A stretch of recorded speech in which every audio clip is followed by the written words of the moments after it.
Mercredi 28 décembre, la famille d'Italo Bettiol a annoncé sa disparition à l'âge de 96 ans. Cet artiste, pionnier de l'animation pour enfants, était notamment connu comme le créateur du dessin animé culte Chapit Chapeau dans les années 1970. CIST, une musique qui provoque sans aucun doute une immense nostalgie chez bon nombre de Français. En 1974, l'ORTF diffuse l'un des tout premiers dessins animés à la télévision française. Chapit Chapeau a depuis acquis le statut de programme culte du petit écran et a ouvert la voie à de nombreuses autres émissions pour enfants. Malheureusement, CIST, pour une raison bien moins nostalgique que Chapit Chapeau, fait à nouveau parler d'elle aujourd'hui. Ce mercredi, son créateur Italo Bettiol est en effet décédé à l'âge de 96 ans, comme l'a annoncé sa famille dans un communiqué. Né en 1926 à Trieste en Italie et diplômé des Beaux-Arts de Milan, il quitte son pays natal en 1952 avec son frère pour tenter de faire carrière comme artiste peintre.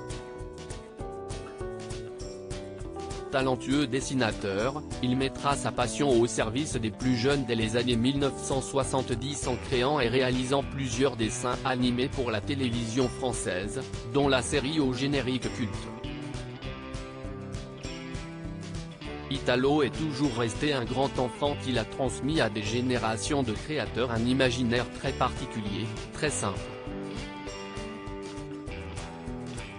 Il était capable de créer tout un univers avec 3 bouts de ficelle. Cet héritage est toujours extrêmement moderne, il va perdurer. Cela va faire 49 ans que Chapit Chapeau existe et il y a eu beaucoup d'œuvres avant et après, explique Nicolas Pontic, proche d'Italo Bettiol. Depuis une vingtaine d'années, le dessinateur s'était installé à Aniane, dans l'Hérault, avec son épouse réalisatrice Françoise Bettiol. Comme le rapporte Midi Libre, le travail d'Italo Bettiol avait été honoré l'été dernier avec une exposition dans la commune.